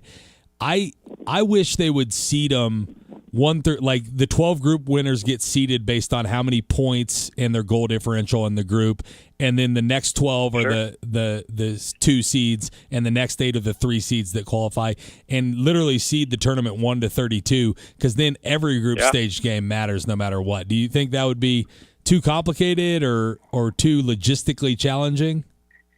I think that would be totally fine. I just think that you'd have to account for the fact that we're probably going to have an expanded field again in the next 4 years. Yeah. There are talks of the World Cup expanding to 64 teams, which I think would be great. More games, more competition, and that way you'd only have 2 teams from each group moving on to that next round. So, it'll be really interesting to see how much the format changes, gets adjusted for things that get brought to the table within the next 4 years. Okay. Fun stuff. I'll do it. Last one on the World Cup. These games the next 2 days, they're at 2 p.m. local time or Central time. That's, to me, it's fair, right? You're dealing with fans in Europe that want to watch their teams at like a normal hour, but you also, in North America, where it's being hosted, you're playing in the middle of the day instead of at night. Do you think that's right to do them in the middle of the day on a weekday like that? Or would you rather these be prime time here? Yeah, it's a global sporting event. I agree that I think it's totally fine that these games are going to be at 2 p.m. And I always like being able to have something on during the day or at work. And so I have no complaints about these games being at 2. I understand everybody else's complaints, especially people who are going to the games. It's a little inconvenient, but I'm fine with it. All right. World Cup news from Jason Kinander. We're down to the Final Four. It's going to be a lot of fun. 4 of the best teams in the world squaring off tomorrow and Wednesday. The other sport, the more American sport that's going on right now is baseball, Major League Baseball. It's All-Star Week and the Home Run Derbies tonight. Are you excited to see Jack Caglione, and how do you think he can fare in the Home Run Derby tonight? Oh, man, it's going to be a lot of fun tonight. I always enjoy the Home Run Derby every single year, and I think that this is a cool ballpark for it in Philadelphia, Citizens Bank Park. You always like a scenic home run derby, at a good ballpark. And so I think that the aesthetic aspect of this home run derby is going to be very good. As for Jack Caglione, I think that he's got a good shot just because he's been playing some good baseball in the last 4 to 6 weeks. And I'm sure everybody's seen the video by now of him hitting batting practice at Orioles Park in Camden Yards for the home run derby, peppering balls onto Utah Street, 450-plus feet. So he's very locked in for this, seemingly. This is a guy who hits some very long home runs. So I expect him to put on a show tonight. He's not my pick to win, but I think it's going to be a fun night for Royals fans. A good break from what's been a disastrous season so far. Yeah, and you brought it up, right? It's a disaster season. I think All-Star break's kind of a good time to look in and see what's going on. I'm not going to ask you to put like a letter grade on the season because I don't think you could get low enough really based on expectations and what's actually happened. Yeah. But where do the Royals go from here? What can they do the remainder of this season to set themselves up for success in the next few years? Yeah, trade everybody who is on a 1 or 2 year deal. Trade everybody but Bobby Witt Jr. and Michael Garcia, I guess. I mean, this team isn't ready to compete this year, next year, maybe not even 2 years. And so you want to open up this window of competition when Bobby Witt Jr. is in his prime, but the organization is just not in that right place right now. And so I think it's time for the Royals to at least commit to a retool, sell off everybody who would be a rental, sell off everybody who's not a part of the core. Presumably the manager, the entire coaching staff will be fired this fall. So, you kind of start with a clean slate in the spring, but the Royals have to start stockpiling some young talent because this current roster is not a winner. That's been evident this entire year. They're tied for the worst record in baseball, and so might as well start to reap some of the benefits of that, which means trading guys and getting some young prospects in return. Yeah, I agree. And I was actually taking a peek at Bobby Witt Jr.'s contract earlier today. His opt-outs start after the 2030 season. I think you almost got to put an eye on 2029 right now, right? You trade for the next 2 seasons. You try to compete. You try to do as well as you can with young players, but you want to be a World Series contender in 2029. That's 2 years before he can opt out. And then hopefully you've done enough in those 2 years, those last 2 years of his deal, that he wants to stay with the Royals. Because otherwise, if it continues, if you just stay status quo and you do this every single year, he's going to have no reason to want to continue to be a Kansas City Royal. Yeah, it's tough. It's really tough because he's a player who is competitive, deserves to be on a winner, has winning pedigree. But again, the rest of the organization is just not in that place right now. I agree with you that 2029 is probably the year that the Royals should be looking at. I like the fact that they took primarily college talent over the weekend in the MLB draft. I actually like the Zion Rose pick. A lot of people saw it as a reach, but I think he's a talented kid who performed at a really high level at a tough conference, and that's why he got drafted as high as he did. I also like the Taylor Reid pick, the Ole Miss right-handed pitcher. Again, competitive kid, high strikeout rate, should move fast in the Royals system. So, picks like that could help open up the window a little sooner. But whatever window was open 2 years ago has been closed for at least a year. Yeah. And so, again, it's time for the Royals to start trading those pieces around the core. Yeah, you just start getting younger, and maybe you compete faster than you think, but you've got to get younger. We've got a comment from Jim on Facebook. Royals just need a 4-game series against the Mets for a little confidence booster. I think they had one of those already, and it probably did boost their confidence a little bit, but the Orioles series took it right back down. Are you an All-Star Game guy, Jason? Do you sit down and watch the Midsummer Classic every single year? Yeah. Okay. Absolutely, I do. I love the All-Star Game, especially since my White Sox have 3 representatives this year, 3 position players for the first time in 20 years wearing the White Sox jersey in the All-Star Game. So I will certainly be watching it tomorrow. I'll be watching the Home Run Derby tonight. But regardless of, who's representing who, I watch this every year because it's the best put on All-Star Game in sports, really the only one worth watching anymore, in my opinion. And so I enjoy it. Yeah, it's a hell of a year to be a White Sox fan. My high school baseball coach is also a White Sox fan. What was a White Sox fan, and he also had one of his former players drafted over the weekend, Paul Schoenfeld from West Virginia. So he's riding high as well. Shout out Coach Ebright. Real quick, we'll get you out of here. Any one favorite thing during your time off in your travels around the world that was cool that you found fun on your vacation, Jason?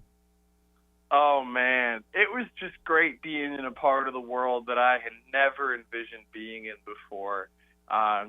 Sometimes leading up to the trip, I would just think man, what is this like over in Africa? What do convenience stores look like? What does fast food look like?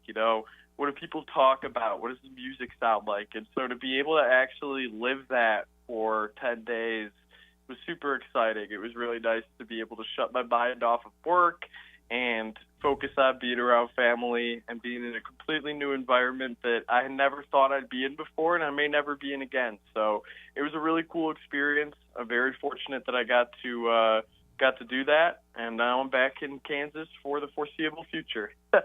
Love to hear it. Love to hear it. We love having Jason Kinander on. That's Jason Kinander from WIBW. You can follow him on X at WIBW Jason. Jason, thanks as always. Yes, Sasha. Talk again next week. All right. That was Jason Kinander.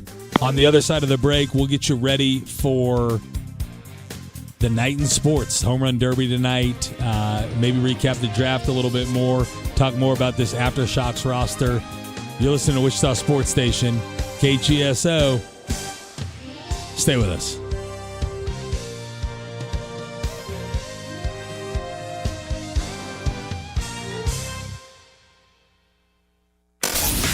This segment of the Press Box is brought to you by Wichita Clear Bra, the ultimate car care and protection. Online at wichitaclearbra.com. The Press Box on KGSO. Ladies and gentlemen, this is The Odd Couple with Rob Parker and Kelvin Washington. And it is Jason Tatum and friends. What kind of pressure's on him right now in B-Town? I think just the normal pressures that he's always had. Even when he didn't win the Finals MVP, if you want to just be honest, go look at the numbers. Who led in every statistical category? It was Jason Tatum. This is The Odd Couple with Rob Parker and Kelvin Washington. Evenings on KGSO. And find KGSO on the SC Wichita app. Get in the zone, AutoZone. The sounds of summer. They're great until they're not. Luckily, AutoZone has free battery testing and charging Let me check that for you. to help make a rough moment smooth. Don't miss the Celebrate Free event at AutoZone. Free products with select deals until July 27th. And free services every day. Restrictions apply. Get in the zone, AutoZone. Transform your backyard into the perfect outdoor escape with Meadowlark Landscaping and Design. This is Doug Downs, General Manager of Steckline Communications, and let me recommend Meadowlark Landscape and Design. From beautiful custom patio installations to fully equipped outdoor kitchens and cozy fire pits, Meadowlark brings your vision to life. Whether you are entertaining guests or just relaxing at home, they'll create a space you'll love for years to come. Call Meadowlark Landscaping and Design today, 316-880-0227. Meadowlark Landscape and Design, where outdoor living begins. Wichita Clear Bra, your quality auto spa. Summer is heating up, and Wichita Clear Bra can get things cooled down for you. The XPEL heat-reducing ceramic tint blocks infrared rays and keeps your car cooler all summer long. Keep your car looking fresh and make it easy to clean with ceramic coating. And don't forget to check out the Wichita Clear Bra detailing services to get the summer started with a fresh ride. Wichita Clear Bra, your quality auto spa. Good morning, class. A quick head count. Tiffany. Here. Zach. Yup. Steven. Is he absent again? For many kids, just getting to school feels like a challenge. Staying through graduation, even harder. That's where Communities in Schools comes in. We're inside schools every day, empowering at-risk kids by helping them overcome barriers that stand in the way of learning. Communities in Schools. We're in schools to help kids stay in school. See how we help all kids succeed at communitiesandschools.org. I'm Amanda with Communities in Schools. I'm in school to connect at-risk students with community resources like food, shelter, and healthcare. I'm in school to support kids coping with losing a loved one, divorce, or bullying. I'm in school to partner with teachers, so what happens outside the classroom doesn't impact students learning inside the classroom. Above all, I'm in school to help kids stay in school. See how we help all students succeed at communitiesandschools.org. What does a school bell bring to mind? The day's end? Or the end of school entirely, as in kids dropping out. At Communities in Schools, we're helping at-risk students whose ability to show up for school is jeopardized by hardships. They've always had my back. They've always done anything to help me. Anytime I needed support, they were there. We work in schools to help kids stay in school. Communities in Schools never gave up on me. They told me I can do it, and I did it. See how we help all students succeed at communitiesandschools.org. Remember, today you listen to The Game Plan on Wichita's sports station, KGSO.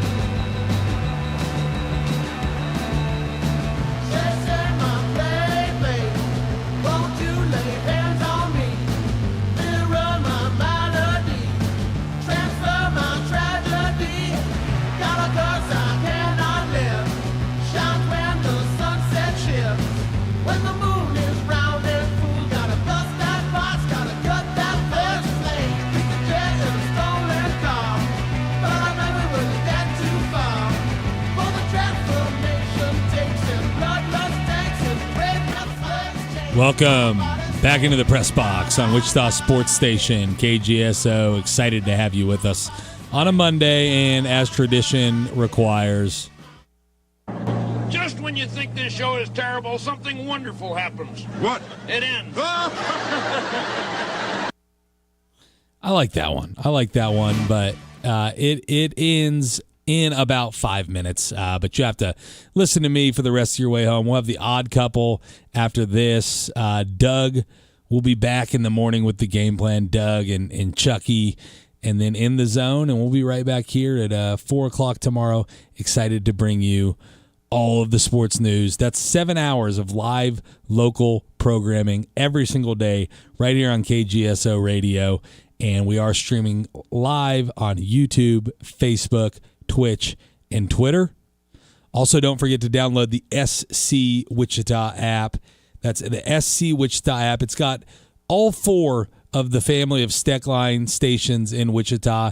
You've got KGSO, you've got Hank FM, our country station, lots of fun out there. You've got KQAM, political news talk, and La Raza, the Spanish station. All a lot of good content for you. So don't forget that. And if you're hungry tonight, don't forget to go to Taco Tico.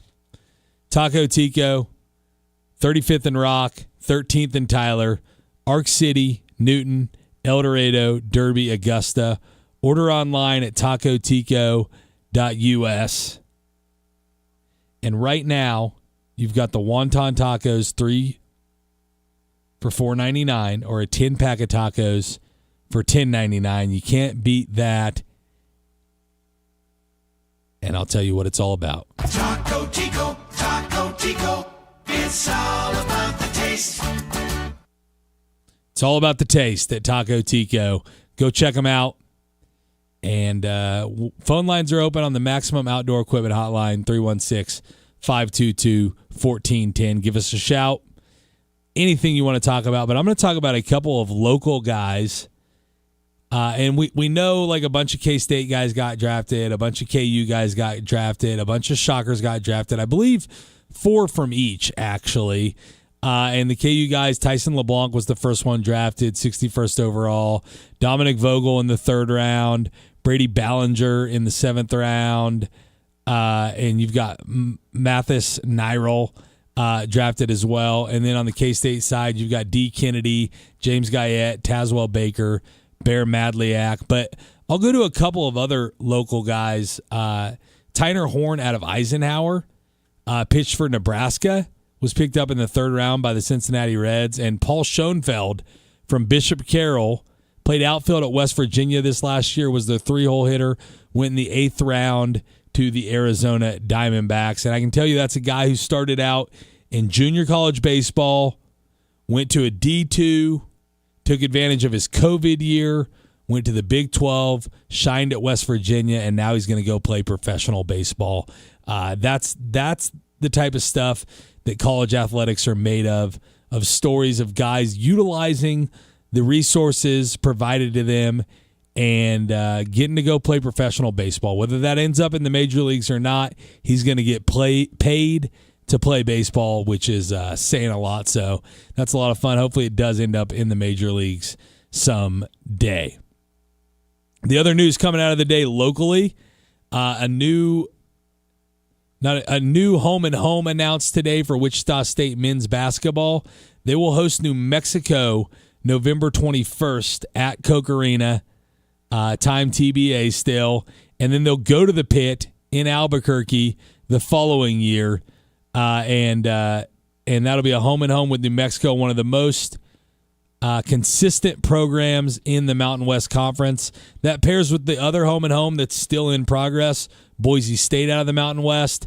So we'll host Boise State in Koch Arena this year as well on December 5th. And then December 11th, we'll get Kansas State in Kansas City and Drake in Kansas City on December 18th. So the non-conference schedule is shaping up nice. And what I want to see is the Wichita State Shockers play really well in the non-con to not only give themselves a great at-large chance, but to make it give a better chance for other teams in the conference. If more teams in the conference do well in the non-con, then when they beat each other, they get quad ones and quad twos and that sort of thing. We need everybody in the American to perform in the non-conference, and the Shockers are the best candidate because they're returning the most players. They should hit the ground running to start the season. TBT is in 1 week from today, and 2 new roster additions announced today. Corey Washington and Chance Jenkins will replace Dexter Dennis and Nike Sabande. Both guys spent limited time in Shocker uniforms. Chance Jenkins was in the Isaac Brown era from 2020 to 22. Didn't play a whole lot in a Shocker uniform, but really blossomed after he left Wichita State. We always knew he's an athletic guy that could one day be a really good basketball player. So it'll be fun to see him in an Aftershocks uniform and see what kind of production he can have in Koch Arena now that he'll get that opportunity. And then Corey Washington, we remember from last year, 13.7 points and 7.5 rebounds. It was a fun show. We got to a lot. 3 guests. Thanks, Hannah Whetstone. Thanks, Jason Kinander. Thank you, Andy Stats. Odd Couples next. Game Plan in the morning in the zone. And we'll be right back here. Same time, same place, 4 p.m. The Press Box on Wichita Sports Station, 1410 AM, 93.9 FM, KGSO.